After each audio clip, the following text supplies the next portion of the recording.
Para aqueles que não me conhecem, eu me chamo William, eu tenho 28 anos, faço parte do grupo de oração Sagrada Família da cidade de Potim. Atualmente sou coordenador da Renovação Carismática Católica da paróquia, da paróquia Senhor Bom Jesus, lá da cidade. Sou casado, desse nosso casamento, a gente tem uma filha, que é a Maria Giovana, que está caminhando para 3 anos. Não venho sozinho também para esse grupo de oração hoje. Me acompanha a Sônia e a Margarete, do grupo Sagrada Família. E me acompanha também a Isabel e o João. Vocês podem levantar a mão para o povo ver vocês. A Isabel e o João, do grupo de jovens da cidade de Potim. Para mim é uma alegria muito grande poder estar aqui, poder anunciar a palavra de Deus e juntos partilharmos um pouquinho daquilo que o Senhor quer para a minha vida e para a sua vida também. Irmão, antes da gente iniciar o anúncio da palavra, eu queria falar algo importante para você. Eu queria dizer assim, olha, qual é o motivo, a razão que você veio no grupo de oração hoje? Qual é a razão de você estar aqui? Qual foi o motivo, qual foi a razão que te trouxe a participar desse grupo de oração?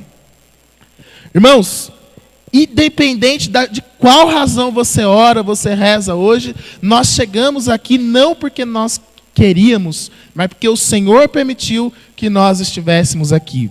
Foi a misericórdia de Deus, irmão, que alcançou cada um de nós, e por isso nós chegamos aqui no grupo de oração.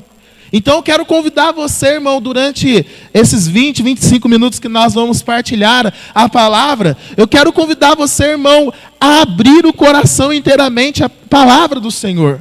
Porque independente do pregador que esteja aqui, é a palavra de Deus que está sendo anunciada. E a palavra de Deus, ela é viva e eficaz como uma espada de 2 gumes. Irmão, eu tenho certeza que se você abrir o seu coração nesta noite, você não vai permanecer a mesma pessoa. Não vai ser a mesma pessoa que entrou por aquela porta e por aquela porta hoje. Tem que sair daqui hoje, dentro dessa igreja, um novo William. Tem que sair dessa igreja hoje uma nova pessoa. Um novo homem, uma nova mulher. Por isso eu quero desafiar você, irmão, a abrir o coração nesta noite e deixar que Deus faça uma grande maravilha em sua vida. Quem tem a palavra do Senhor, levanta a mão. Eu tenho a Bíblia, a palavra de Deus. Maravilha. Quem não tem, irmão, fica aqui, a mensagem. Traz a palavra do Senhor para o grupo de oração. Mas hoje você pode sentar do lado desse irmão para que você possa partilhar também da palavra de Deus. Pega comigo no Evangelho de São Lucas, capítulo 8. Evangelho de São Lucas, capítulo 8.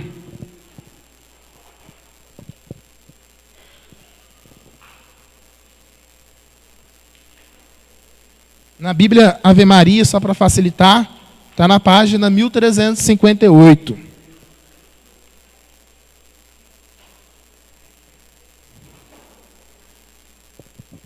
Amém ou misericórdia? Escutei um misericórdia escondido aí.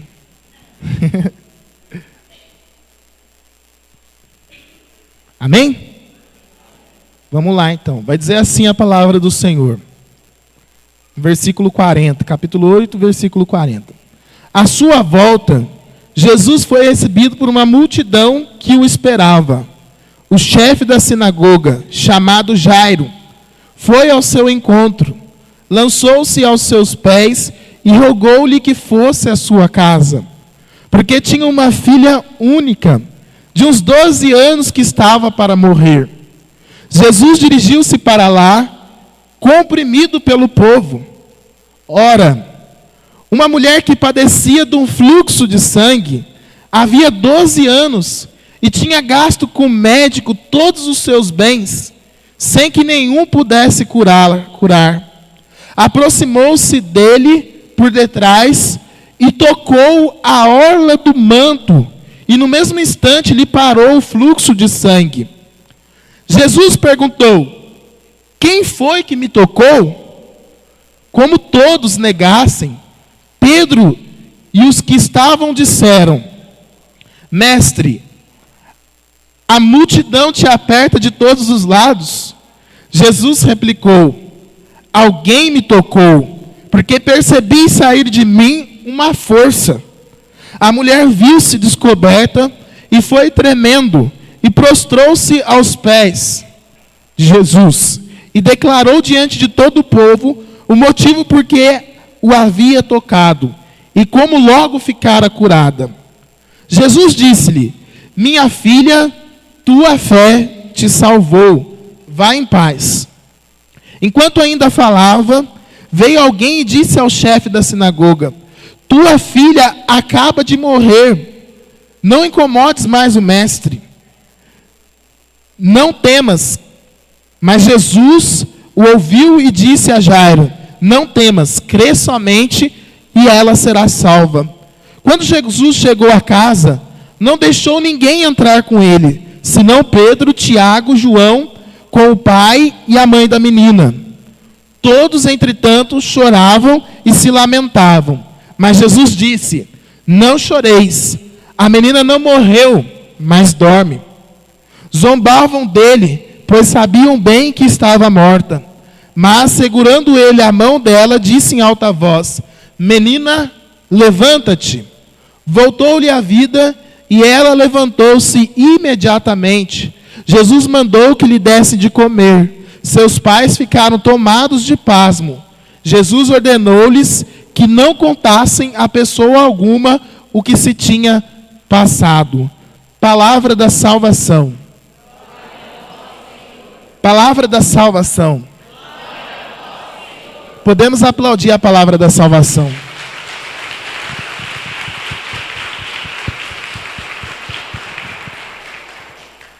Irmãos, nós vemos aqui um relato escrito pelo evangelista Lucas, São Lucas.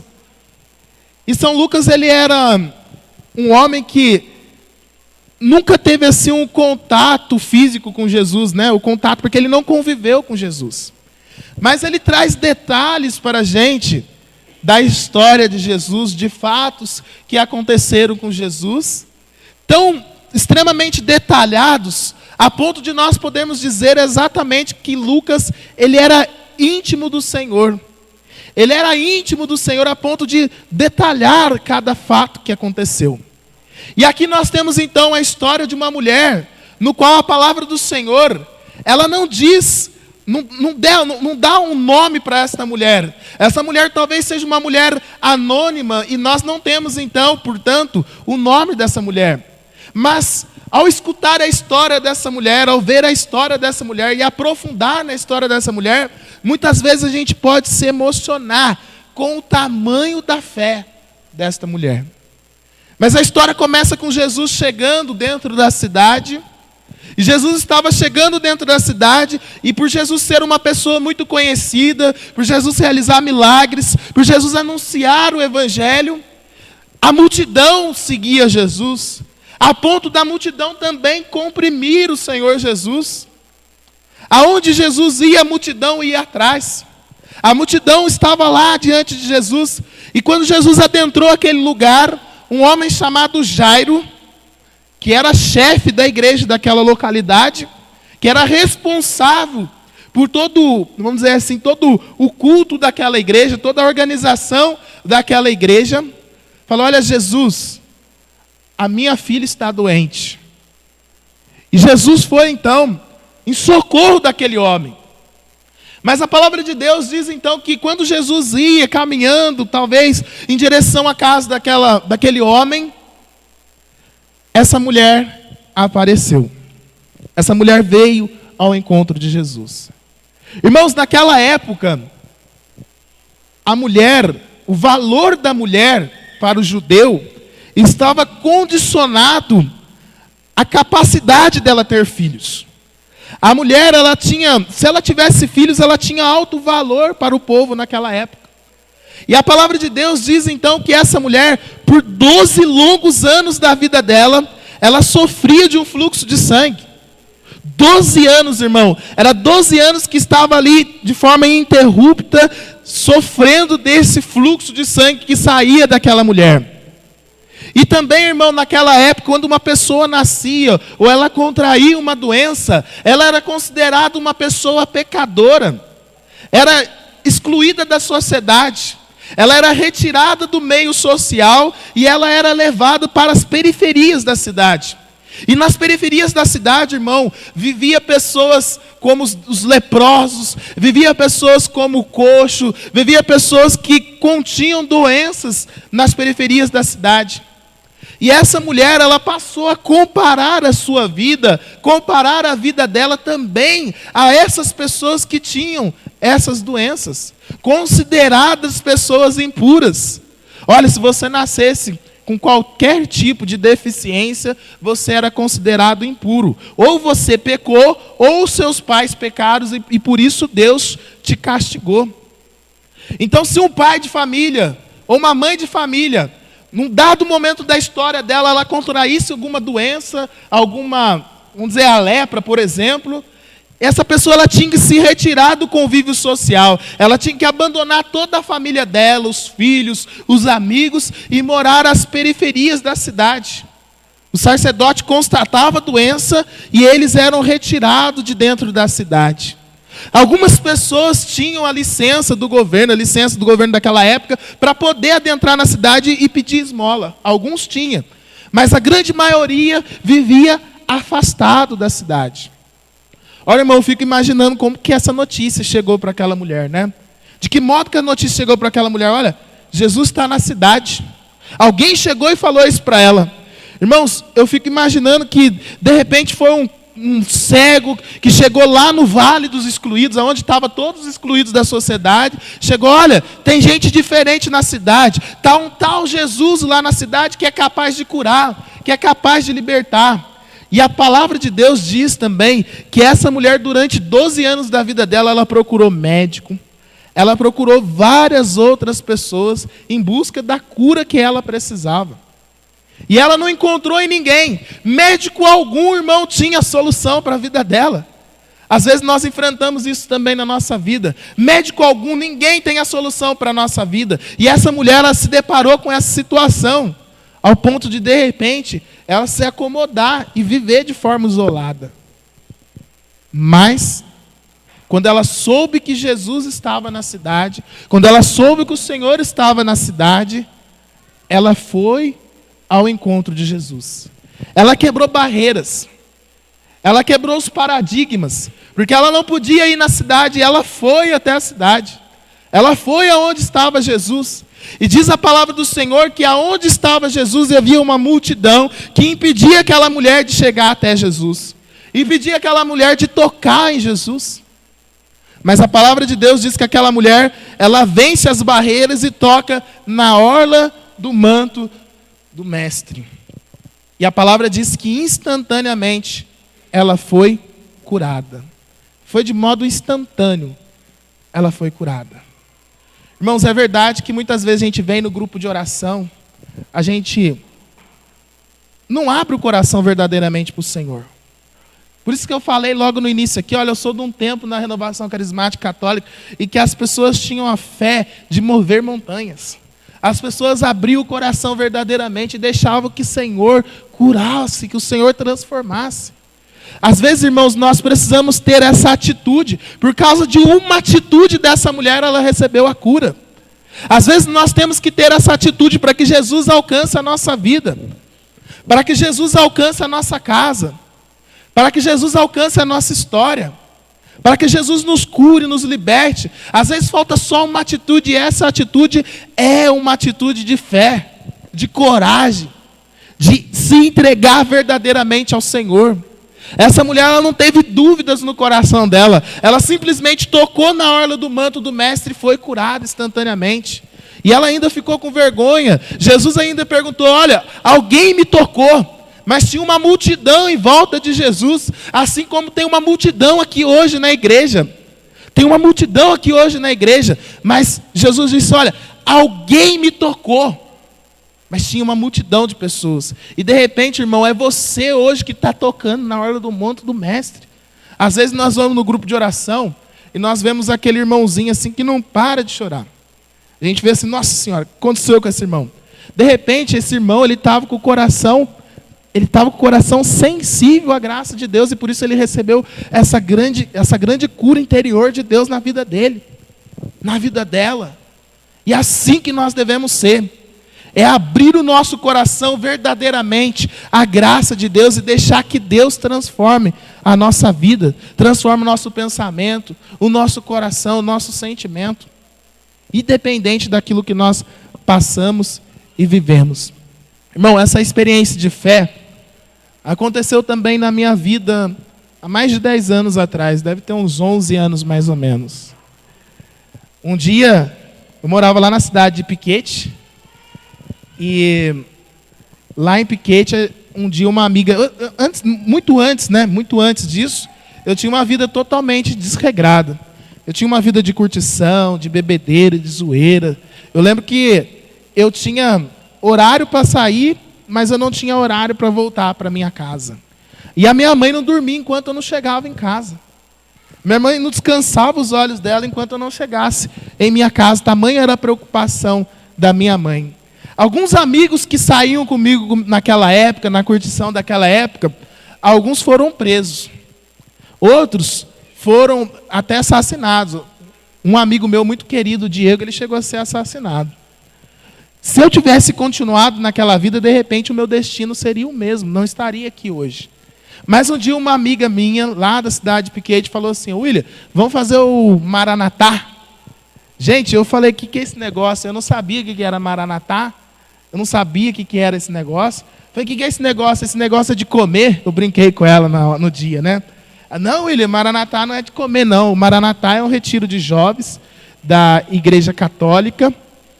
E é um retiro de jovens. Gente, quando ela falou isso para mim, eu não vou nesse lugar, não. O que eu vou fazer num lugar desse? Eu não sou beato, eu não gosto de rezar, não gosto de orar.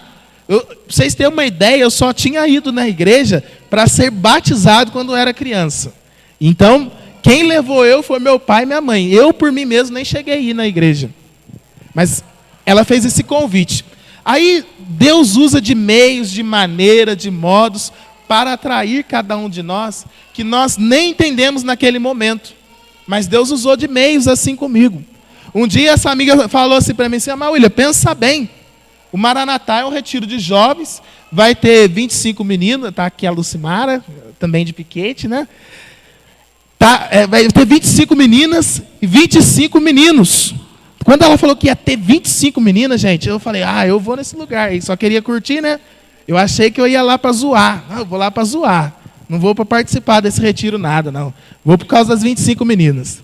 Aí eu cheguei no retiro lá, irmãos. Primeiro dia, estava lá um homem que falava de construir o homem e o mundo. E ele pregou, anunciou a palavra de Deus. No segundo dia, de manhã, tinha um homem que foi lá, falou que Jesus era capaz de transformar a minha vida, que era capaz de curar o meu coração. À tarde teve um momento de família, um momento forte de família. À noite teve um momento de Nossa Senhora.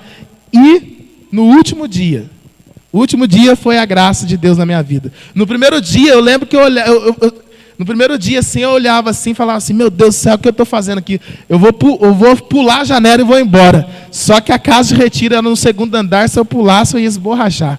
Então não tinha como eu pular, não tinha como eu fugir daquele lugar onde foi o retiro. Mas eu continuei acreditando, confiando que alguma coisa podia acontecer naquele lugar.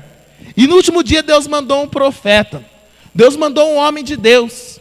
Esse homem talvez vocês conheçam. É o Tadeuzão, sabe? O Tadeu, daqui de Cruzeiro mesmo.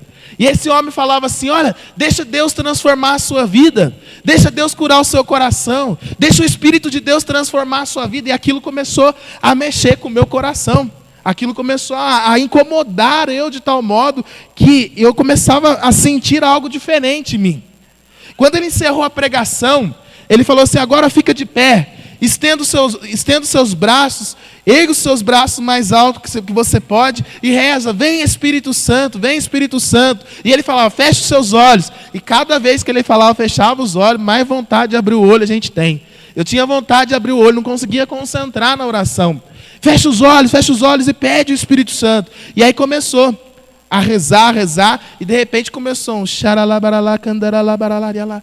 Gente, isso não é mentira. Eu abri meus olhos do lado de cá, e olhei, meu Deus, de onde está vindo isso? Quem soltou os maribondos? O que soltaram aqui? Eu não sabia de onde estava vindo aquele barulho, nunca tinha visto isso na igreja católica. Nunca ouvi falar de oração em línguas. Levei um susto, irmãos. Levei um susto, mas ele falava, fecha os olhos. Aí eu fechei. Aí, à medida que nós orávamos, irmãos, tinha um irmãozinho meu desse tamanho aqui, ó, desse tamanho aqui sim, que quando ele rezou, eu abri a ponta do olho assim, ele pá, foi pro chão. Eu falei, meu Deus, o que está acontecendo nesse lugar? Abri a ponta do meu olho, do outro lado, tinha outro amigo meu, grande também, estava chorando que nem uma criança. E naquele instante eu percebi que Deus queria mudar a minha vida, e eu também abri o meu coração e falei, Senhor, eu também quero esse Espírito Santo. Senhor, eu também quero ser cheio do Espírito. Senhor, eu também quero ser curado. Senhor, eu também quero ser libertado. E a partir daquele momento, Deus agiu na minha vida de modo que eu nunca mais fui a mesma pessoa. Eu cheguei naquele encontro como Saulo, saí daquele encontro como Paulo, totalmente transformado, totalmente renovado. Os meus amigos de balada, de curtição, falavam assim, o William vai durar uma semana, 15 dias, ele vai estar saindo aqui com a gente. Já tem 11 anos que eu estou aqui na Renovação Carismática Católica, pregando e anunciando o Evangelho de Jesus.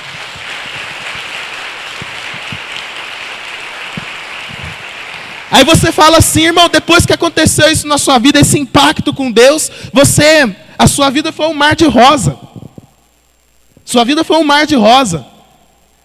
Foi um mar de rosa, mas todas as rosas possuem os seus espinhos e espinhos dolorosos. Exatamente um ano depois que aconteceu esse fato na minha vida, a minha mãe veio a falecer. E ela morreu de modo instantâneo, assim, ó.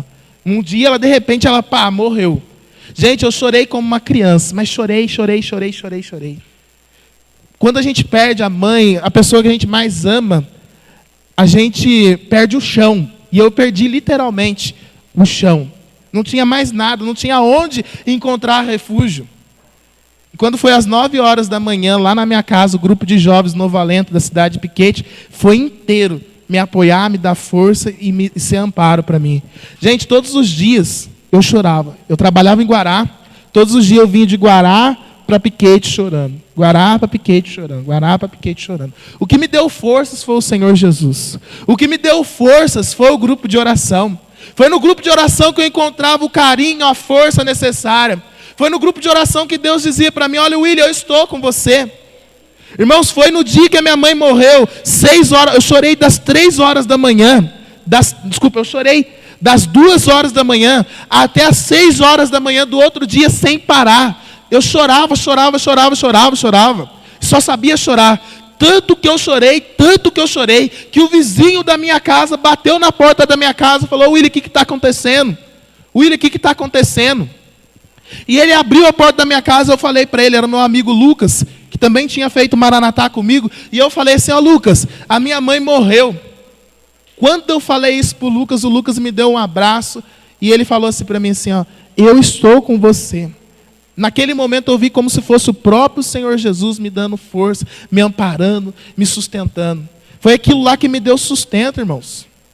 E aí depois disso fui caminhando dentro do grupo de oração, perseverança, grupo de oração, anunciando a palavra de Deus. E depois de alguns meses, 1 mês depois que a minha mãe morreu, o meu pai juntou tudo, ele foi se envolver com outra mulher, ele juntou tudo que tinha na minha casa, tudo que tinha, tudo, e foi embora. Para dizer que não ficou nada na minha casa, irmãos, ficou um colchão e a roupa que eu estava no corpo. Meu pai pegou meus irmãozinhos e foi embora. E eu me senti na condição dessa mulher, de estar sozinho literalmente, de não ter família, de não ter amparo, de não ter aonde buscar. Eu me senti na condição dessa mulher. Irmãos, é quando nós perdemos tudo na vida. Quando nós perdemos o pai, a mãe, o emprego, nós descobrimos que nós não perdemos nada se nós estamos em Jesus. Se nós acreditamos nele, se nós temos uma confiança verdadeira nele, se é nele que nós depositamos a nossa confiança. E foi aí que eu percebi isso. Foi quando eu perdi tudo na minha vida, eu descobri que eu não tinha perdido nada, porque eu estava com o Senhor Jesus, e era Ele que era o meu refúgio, o meu sustento, o meu amparo. Irmãos, hoje com a graça do Senhor Jesus, com a bênção do Senhor Jesus, Deus me deu a graça de eu conquistar o meu primeiro carro, Deus me deu a graça de eu ter uma casa, de eu conseguir financiar uma casa, Deus me deu um trabalho onde eu consigo ser digno, e hoje Deus me honrou com a coordenação da paróquia. Irmãos, eu vim lá de baixo, e só acreditando, só confiando no Senhor, que nós alcançamos verdadeiramente o milagre. Irmão, eu não sei qual milagre que você procura, que você precisa, mas eu convido você nesta noite, irmão, a acreditar que Deus não é homem para mentir, e acreditar que Deus pode sim colocar o dedo na ferida que dói. Deus pode sim abrir as portas do emprego. Deus pode sim, irmão, curar uma doença incurável para os médicos, como essa mulher, 12 anos que ela procurava alguém que pudesse solucionar o problema dela e ela não encontrava. Eu quero convidar vocês, irmão, nesta noite, a despojar de si mesmo como aquela mulher fez e como eu fiz. Quando nós perdemos tudo, nós perdemos até o orgulho de nós mesmos, para confiar inteiramente no Senhor, para ter uma fé inteira no Senhor. E essa era a fé dessa mulher que sofria de hemorragia. Essa era a fé dessa mulher, era inteira no Senhor. O Senhor era a última chance da vida dela. E talvez hoje, irmão, o Senhor é a última chance da sua vida. E se não é a última chance da sua vida, não precisa ser a última chance. Ele precisa ser a primeira chance da sua vida. Se você hoje, irmão, abrir o seu coração, Deus vai fazer de você um homem novo. Deus vai renovar a sua casa. Deus vai transformar a sua família. Olha, se a sua esposa saiu de casa, irmão, eu quero convidar você nesta noite a entregar a sua família no colo do Senhor. Se o seu marido bebe, se alguém da sua família está adoentado, coloca na mão de Deus que pode todas as coisas. A palavra de Deus no Evangelho de São Lucas, capítulo 1, versículo 38, o arcanjo São Gabriel no encontro com Nossa Senhora dizia assim: olha anjo, como se dará tudo isso? A resposta do anjo para Nossa Senhora: para Deus nada é impossível. Nada é impossível, irmão. Nada é impossível aos olhos do Senhor. A palavra de Deus diz também, no livro de Provérbios, capítulo 3, versículo 15. Os olhos de Deus estão em todos os lugares. Os olhos de Deus, irmãos, pode ter alcançado a sua vida hoje. Alcançou a sua vida hoje. Os olhos de Deus hoje estão sobre você, sobre a sua casa, sobre a sua família. Os olhos de Deus estão sobre você. Irmão, para a gente encerrar, eu já queria que o ministério preparasse ali. Eu queria contar uma história para você. E eu não contei aqui a minha história aqui hoje para me vangloriar, não. Eu vim contar a minha história aqui hoje para dizer aquilo que Deus fez na minha vida e pode fazer também na sua vida. Aquilo que Deus fez na minha casa e pode fazer também na sua casa. Irmãos, eu resumi assim, porque aconteceu muita coisa, mas resumi assim, assim. Eu passei por uma situação difícil também em casa com a minha esposa. Ao ponto dela dizer assim: não quero mais. Irmãos, eu chorava. Mas eu confiei mais uma vez no Senhor. Falei: Senhor, eu entrego a minha casa em tuas mãos, eu entrego a minha esposa em tuas mãos. E tudo aquilo que eu perdi, o Senhor mais uma vez deu em dobro. Irmãos, se você perdeu o emprego, não importa. Deus tem muito mais para você. Deus tem muito mais para você. Deus tem muito mais para você, creia nisto. Deus tem muito mais para você. Olha, você se contenta com pouco. Às vezes a gente fica preso. Você conhece aquela história do elefantinho de picadeiro, de circo? Que ele fica preso num toquinho desse tamanho. Se o elefante soubesse o tamanho da força que tinha nele, ele derrubava o picadeiro inteiro. Mas ele fica preso lá no toquinho. Irmãos, às vezes a gente fica preso no toquinho lá, no toquinho. E esse toquinho impede a gente de crescer, de avançar. Você é o melhor do mundo porque você é filho de Deus. Você é o mais belo, o mais lindo, porque é a imagem e semelhança do Senhor. Mesmo que as pessoas digam: olha, o William não presta, o William não vale nada, o William não é nada disso. Porque aos olhos do Senhor, eu sou filho. Você é filha, amada, querida, aos olhos do Pai, aos olhos do Senhor.